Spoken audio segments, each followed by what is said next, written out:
Buonasera a tutte e a tutti e a tutto. Grazie per essere qui con noi questa sera, questa calda sera di luglio. Noi siamo Operazione Colomba, il corpo di pace della Papa Giovanni XXIII, e questa sera parliamo di Palestina, parliamo di Masafer Yatta, della zona che in questo momento è sotto sgombero dalle forze israeliane.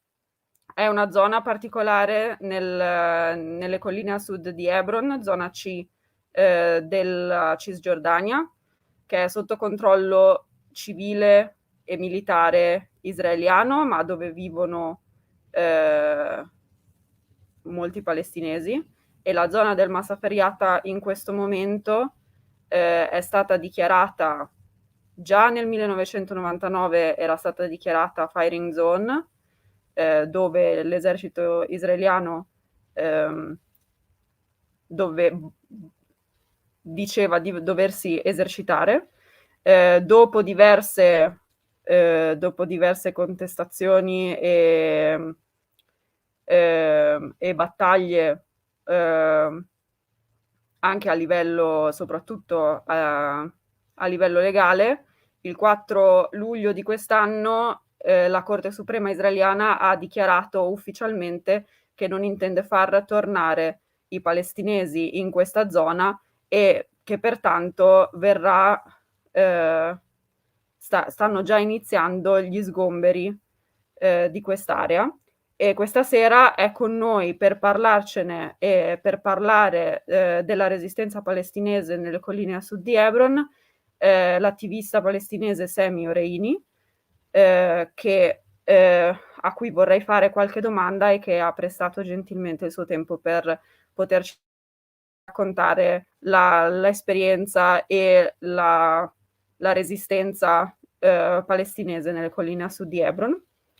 E se Semi è collegato e riesce a sentirci, hi Semi. You are muted. Yeah, ciao, hi. Hi Semi, thank you so much for being here tonight.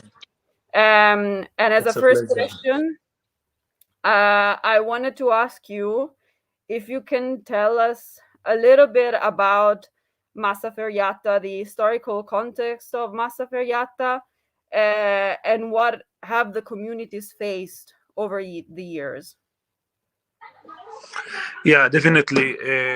So again, hi everyone. My name is Sami. I am an activist from Masafer Yatta. I am the coordinator of a small youth group called the Youth of Sumud.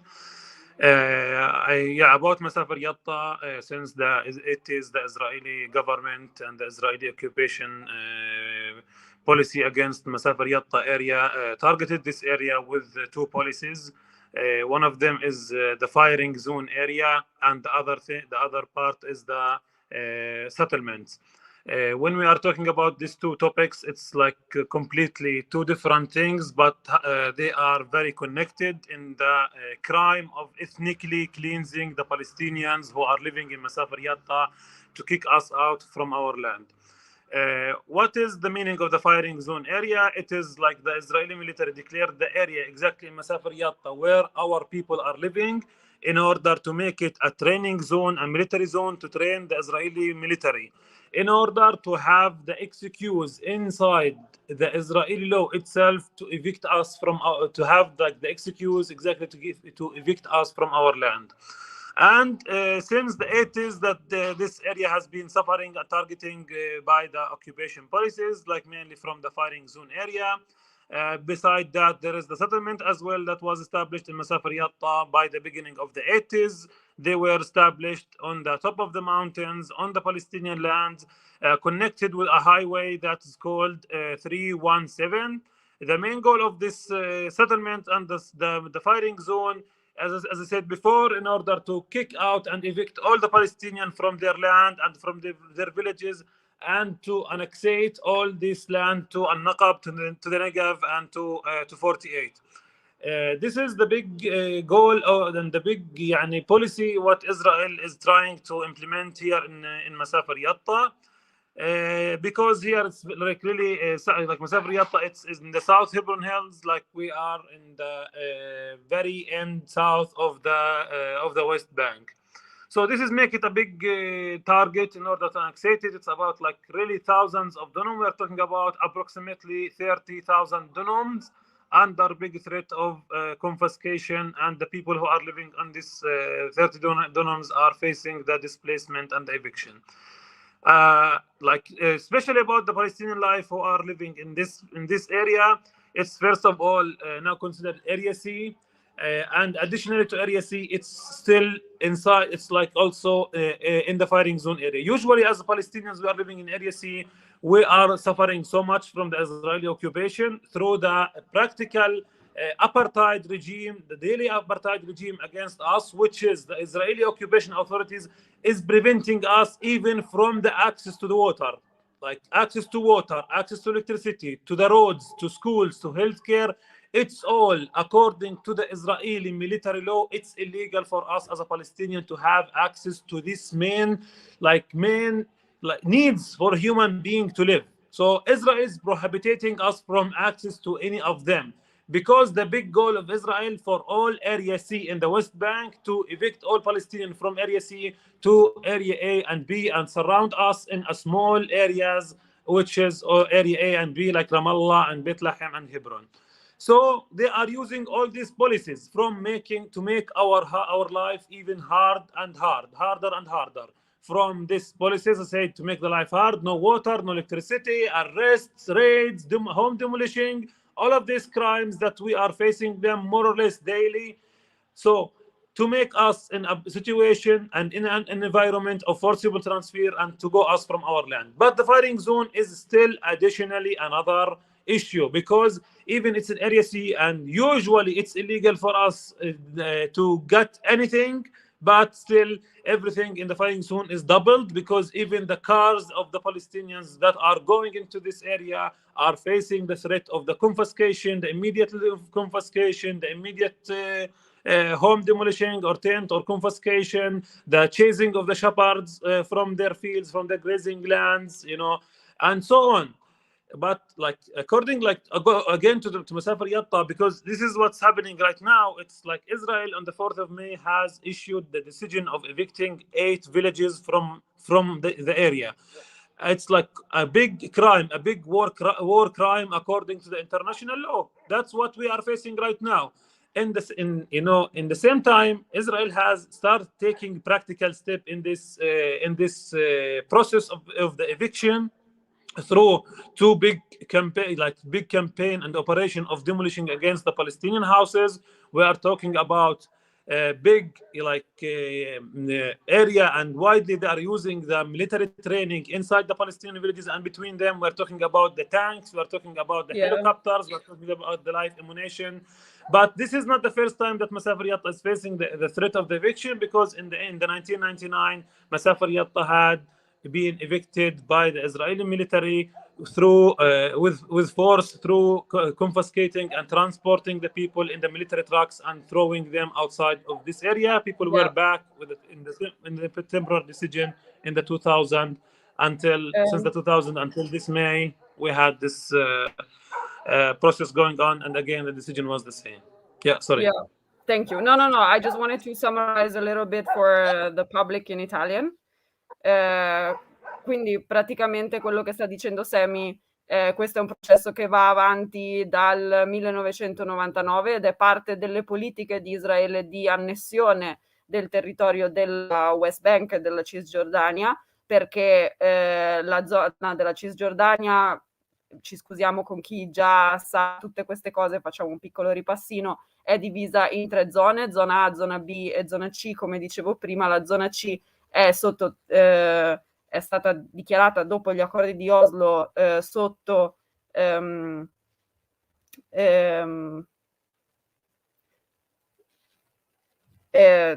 che praticamente lo Stato di Israele si deve occupare civilmente e militarmente della zona C. Questo significa che ci sono anche colonie, ci sono soprattutto colonie che sono fiorite a fungo nella zona C, e questo ha reso la vita dei palestinesi impossibile, perché appunto quello che menzionava prima della Highway 317 è una strada che è stata costruita per connettere tutte queste colonie, le colonie nella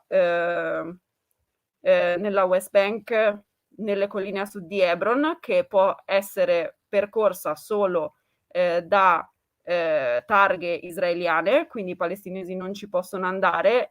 In questo le colonie si prendono anche l'accesso all'acqua, si prendono l'accesso alla terra, e l'annessione e diciamo che dichiarare la firing zone la zona di Masafer Yatta come firing zone è, come diceva Semi, è un tentativo non per niente celato di legalizzare la presenza israeliana sul territorio e di annettere effettivamente quella parte e piano piano tutte le zone limitrofe allo Stato di Israele, e di prendersi sempre più territorio palestinese. Ora, I would like to ask another question to Sami. Yes, please. You have already said a little bit about it, but can you maybe talk to us a little bit more about what it means right now for Palestinians living in the Masafer Yatta area, what it means for them? We know that there are already demolitions ordered, there are already military trainings going on, but can you explain a little bit to us what it means on a daily basis from them?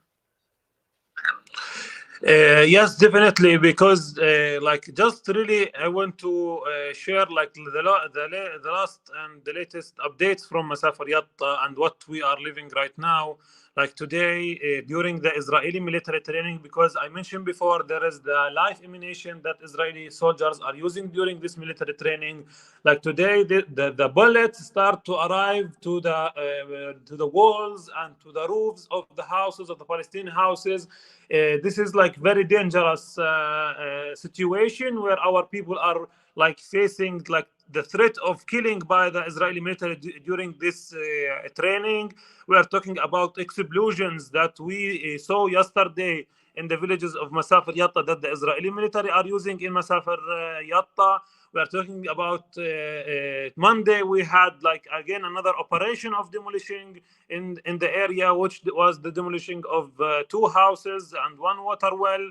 We are talking about like there was the demonstration on Friday. There was 4 activists who were arrested. The activists who came to protest against the eviction decision of Masafer Yatta, 4 of them were arrested. The activists and the demonstrators were violently attacked by the Israeli forces. Even they don't want us to protest against these crimes that they are committing and against us. And as well, you know, even on Friday, the like we had even the press, the journalists who came to Masafer Yatta with the big press, like we were talking about Mondays, they were detained for 1 hour and a half without any explanation to them why they are detained. And the army were asking them even the cameras to and the memories, sorry, of the cameras. The army I was asking for the journalists.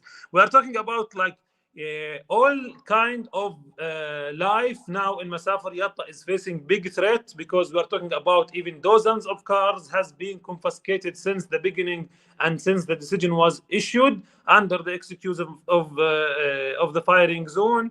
We are talking about, as I said before, the home demolishing. A lot of people has lost their houses. Even the emergency tent we have built as an activist.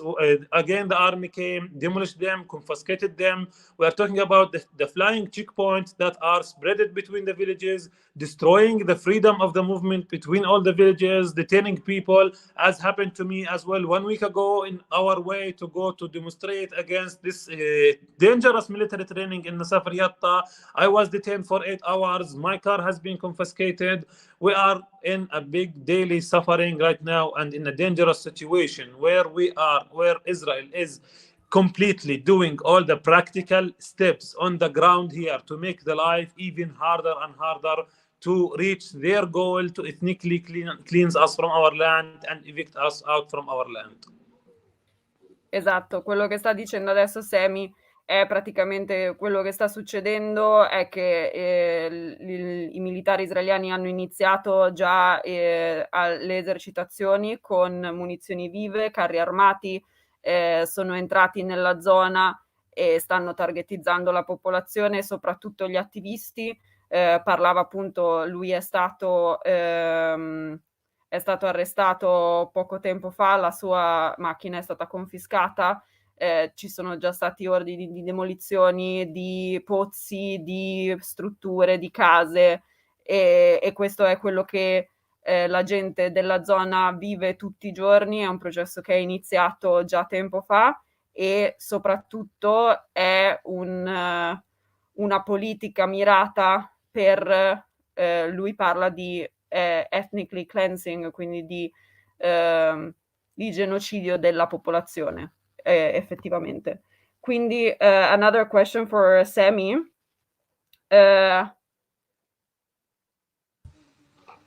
Who I don't see. Okay. Yeah. Another question is, can you tell us a little bit how the communities are responding to what is happening? I know that you are there all the time. What is the situation now with the people? How are the people responding to this? So, since this crisis has begun, we as an activist, along with other activists here and from outside Masafer Yatta and with the local people of Masafer Yatta, started to organize ourselves in order how to respond to this crime. We have been a lot working on the ground here in the field, trying to stop this crime. We have been organizing the weekly protest for saving Masafer Yatta and against this racist decision. We have been organizing solidarity tents in different villages in Masafer Yatta, where we are hosting activists from all over to come to be in solidarity with our people and to protest in the next days, even during the military days of training, trying to stand in the front of these tanks and on this military training, trying to tell the occupation there is a human being living here. You can't continue to what you are doing in the same time as we are facing all the threats by the occupation of being attacked and being arrested and whatever. We are talking about even starting to work with a lot of diplomats work, inviting a lot of diplomats to Masafer Yatta as well. Tomorrow morning, for example, we are having different diplomats coming to the area, and as well the European Union, trying to involve also the politician in this conflict to try to really to push on their governments and to take a position for what we are facing and what we are living, because this is no one and the international community can't stay silent watching us losing our homes and our land, and they are just watching. They have to do immediate acts. We have been starting a lot of even like this is something outside, like in online campaigns where everyone can share and participate and be in solidarity and help in saving Masafer Yatta through different campaigns: defend Masafer Yatta, save Masafer Yatta, defend racism, and so on.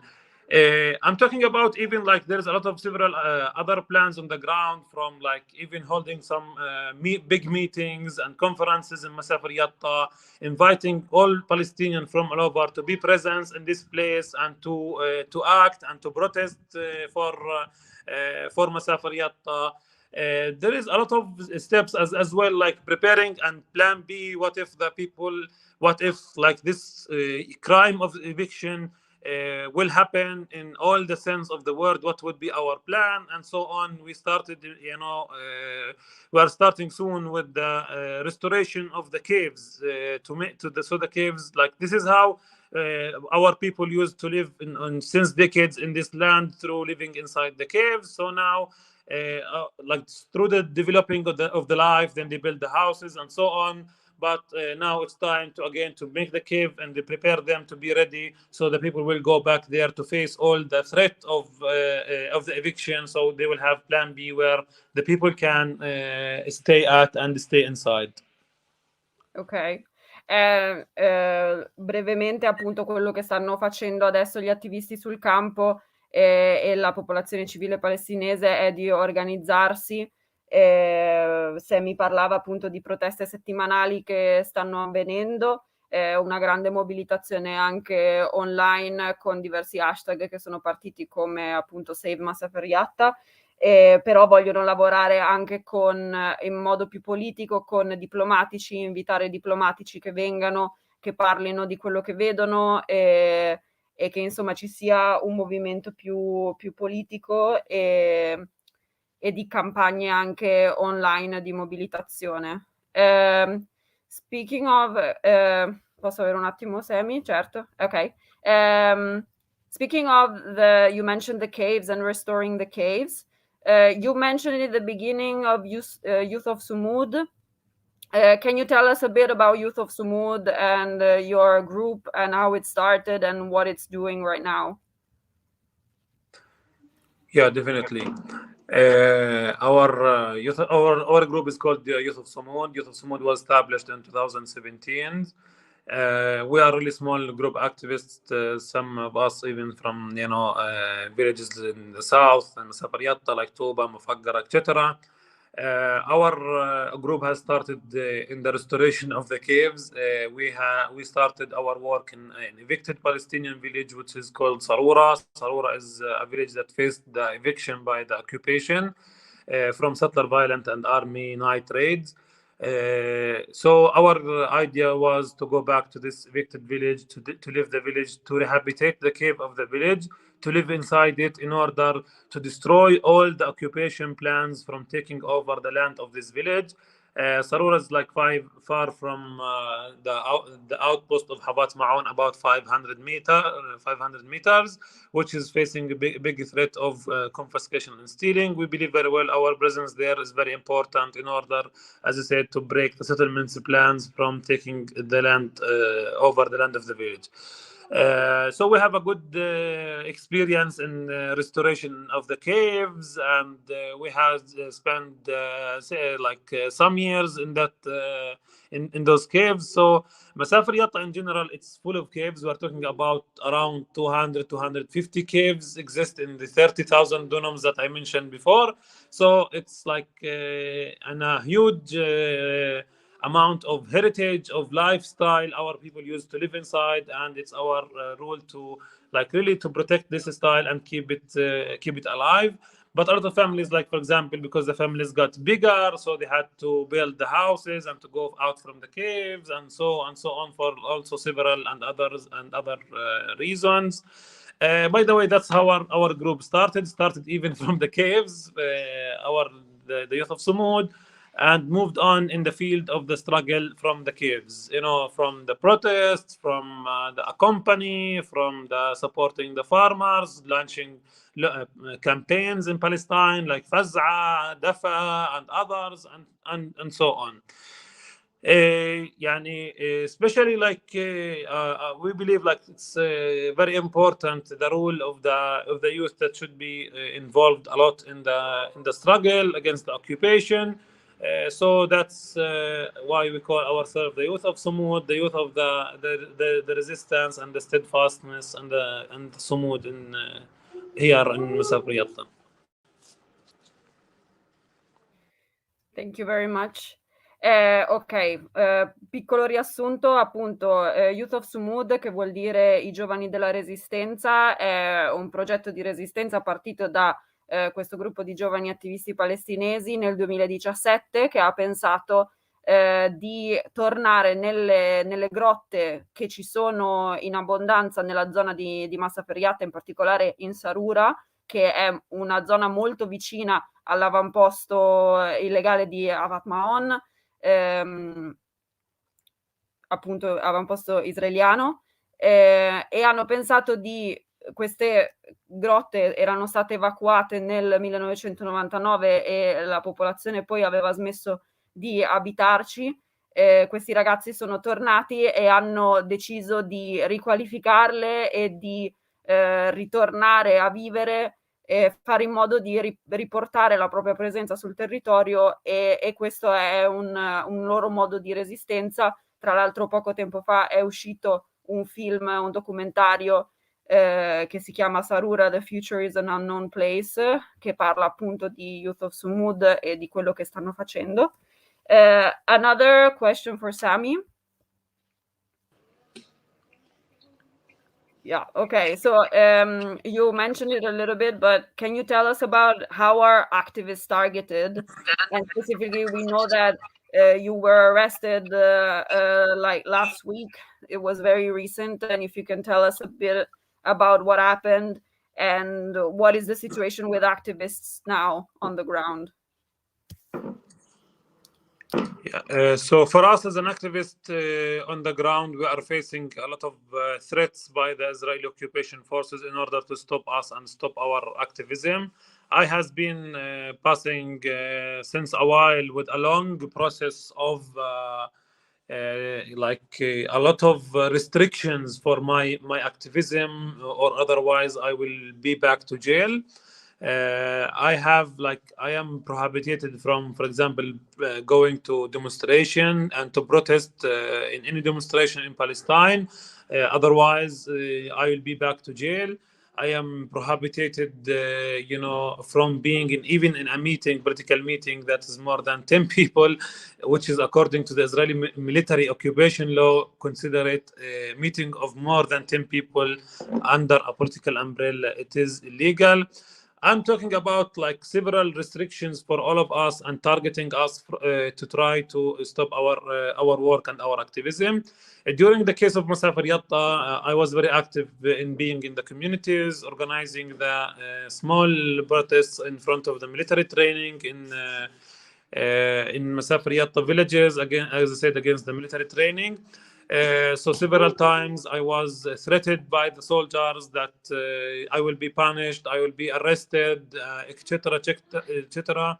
So that's what happened with me on Tuesday. Again, when they saw me, immediately they confiscated my ID, they stopped my car, and they confiscated it.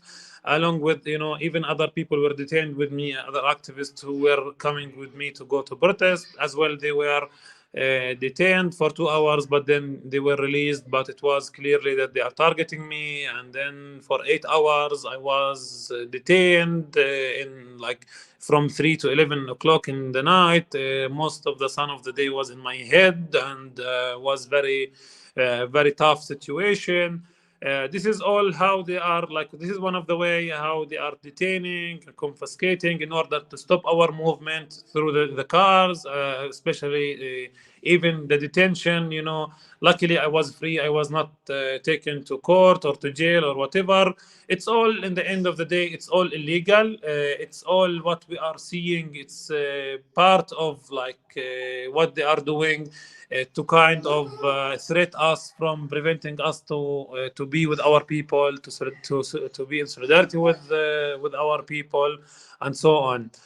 Additionally, not just this, because, for example, for us, even as a Youth of Sumud, like we got 1 year ago, 1.5 year ago, a center in the village of Tuani, which is inside the master plan, but as well is facing the demolition. This is part as well of the army targeting any youth initiative or any youth work, that is in the struggle against the occupation.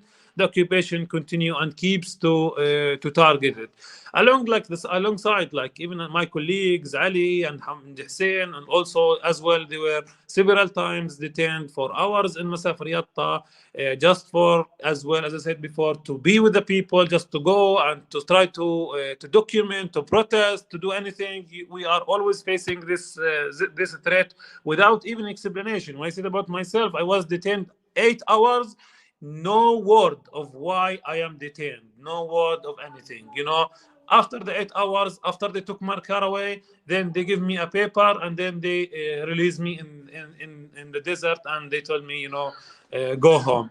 So this is how it looks like. They are using all kind of ways. For example, even to raid our houses in the village of Tuani, like coming to the houses after the middle of the night, terrorizing us, scaring us. All of these kind of threats.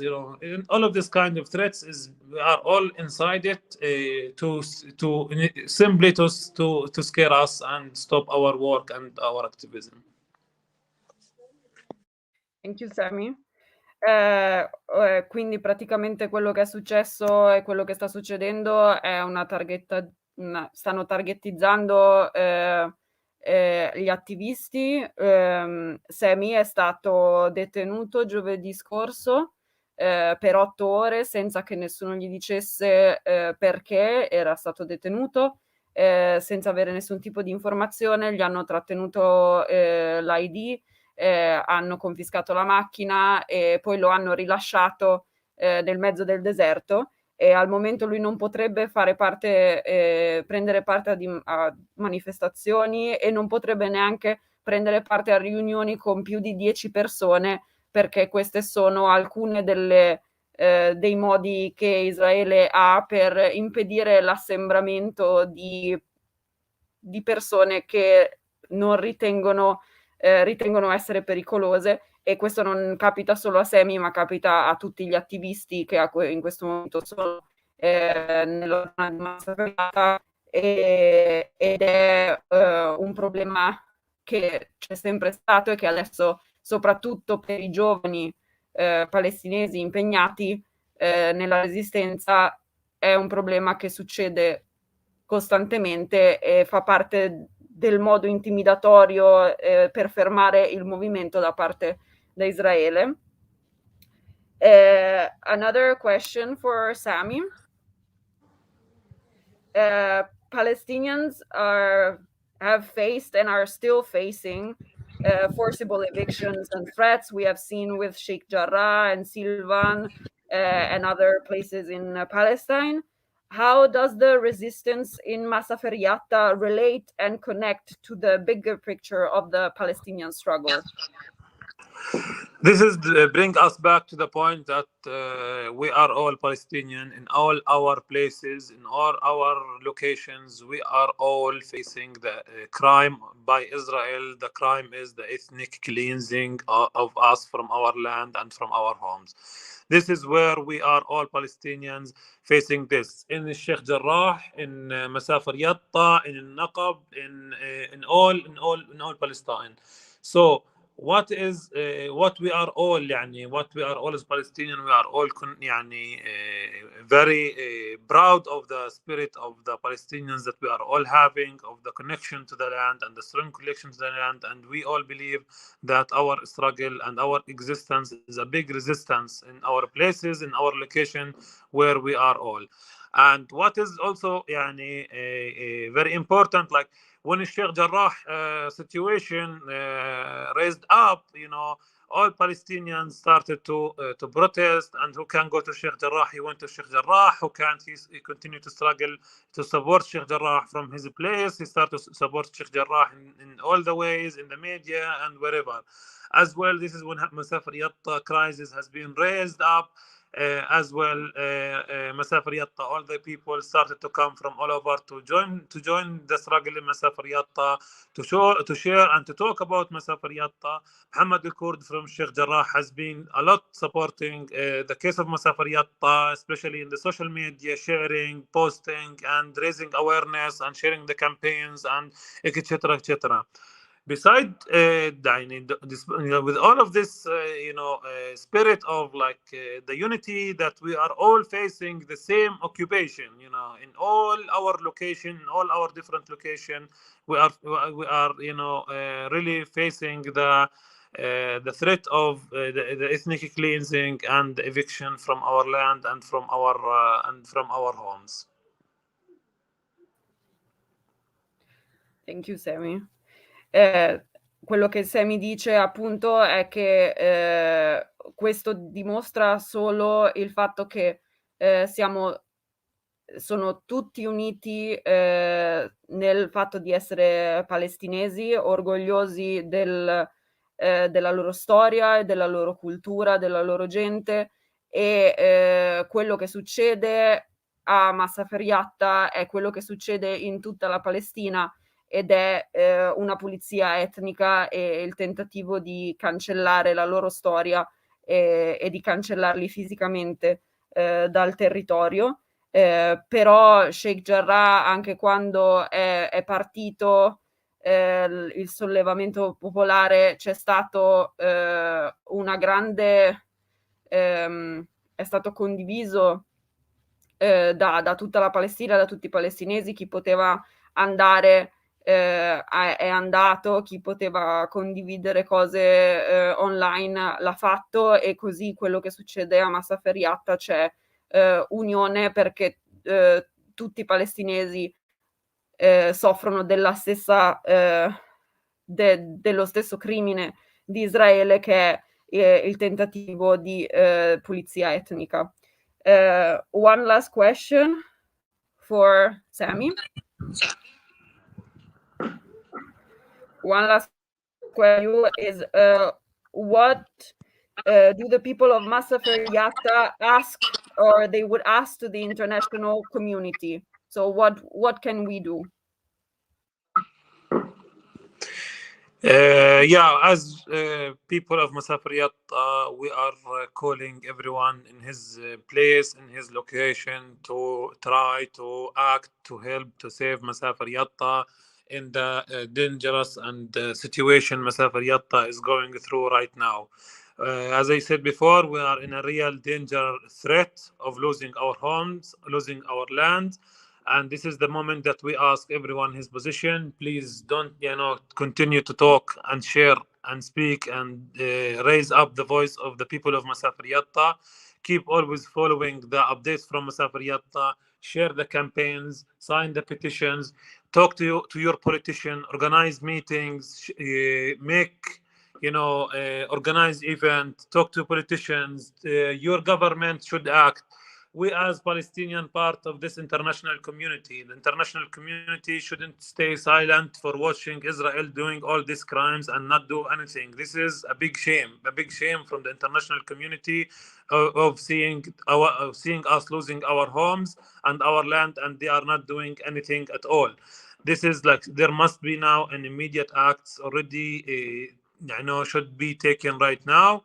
And I am saying this because our people already, we have our hope based in the international community that will move and will move toward Masafer Yatta, and the people wherever they are and all over, they are the way that they will push their governments to act to hold Israel accountable, because Israel can't be above the international law, and Israel is a big criminal of all what of the daily crimes Israel committing against Palestinians in general in all Palestine, and especially right now this huge eviction in Masafer Yatta. We are talking about one of the biggest eviction since 1967 that Israel is implementing to do today in 2022.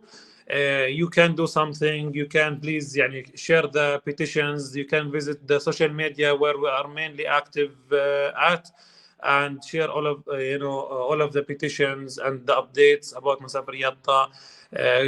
Visit Masafer Yatta. Don't stop from coming to this place, and be in solidarity with our people and with all the residents of Masafer Yatta. Thank you, Sammy. Prima di fare il riassunto, chiunque sia collegato che vuole fare delle domande può liberamente farle in chat, e noi le chiederemo a Sammy. Quello che Sammy stava dicendo era appunto che questo è un crimine che sta avvenendo e non può avvenire nel silenzio. Quello che noi possiamo fare come comunità internazionale è non smettere di parlare, non smettere di portare attenzione su quello che sta succedendo, se possibile portare la propria solidarietà fisica ed essere lì, e parlare con i nostri politici, parlare con chiunque sia in posizione di potere, perché questo non succeda, perché quello che stanno vivendo è di fatto perdere le loro case, perdere la loro terra e eventualmente non esistere. E quello che sta succedendo in Palestina non può, e in Masafer Yatta non può passare sotto silenzio. Quello che la comunità internazionale deve continuare a fare è mantenere i riflettori accesi su quello che succede, mantenere una conversazione attiva su quello che succede, condividere tutte le petizioni che possono arrivare, e condividere il proprio supporto alle persone sul campo, e agli attivisti palestinesi sul campo, e anche agli attivisti israeliani sul campo. Quindi adesso direi che se ci sono delle domande dal pubblico, se no salutiamo Semi. Well, thank you so much, Semi, for being with us tonight. And stay strong. And we salute you from Italy and from all over the world. And thank you so much for sharing everything tonight.